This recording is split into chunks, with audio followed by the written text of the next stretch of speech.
Just a reminder that less than 3 years ago, the same woman who said this. I don't know of any peaceful protester that shows up with a gun and ammunition rather than a sign. This is a violent riot when you have someone showing up with weapons. Also said this. Second Amendment, it's about ensuring the government respects the rights and the liberty of citizens. The right of a people to keep and bear arms shall not be infringed. Very first battles of the Revolutionary War, one American named Samuel Whittemore was 78 years old. He ambushed the British all by himself. All 3 of those British soldiers died from their wounds. For his heroism, Samuel was shot in the cheek, bayoneted 6 times, and clubbed repeatedly. Oh, he's a hero? Because today you would call that same man a domestic terrorist. British left him there to die. He got medical treatment and he lived another 18 years. Crazy what can happen when you get medical treatment. Men like Samuel Whittemore did not ask for permission from their government to own their own firearms. So you mean it was okay for them to show up with more than signs? They didn't need it. We all have our part we need to play to defend our liberty.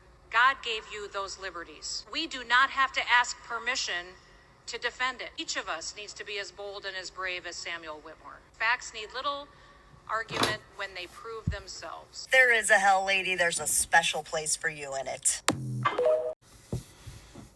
I think that one thing can be put to bed forever now, and that is the bullshit argument that we have been getting out of the Republican Party, and more specifically the far right-wing faction of the Republican Party, for the last 40 or 50 years, about how they are the champions of gun rights.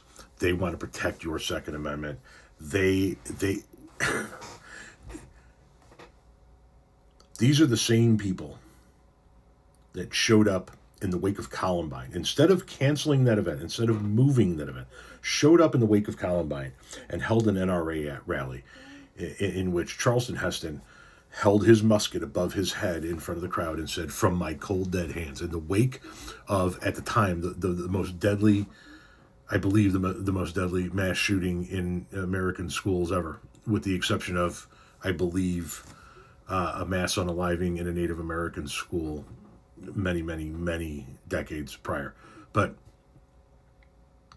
it's all bullshit. It has all been a lie. They don't care about your Second Amendment rights.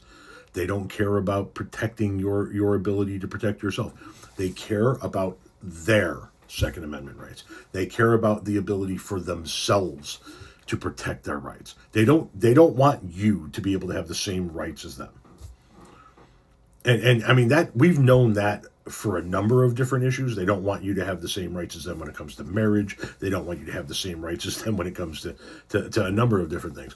But when it comes to guns, it has all been bullshit. Everything you have heard out of the Republican Party for the last half a century in regards to gun ownership and gun rights has been bullshit.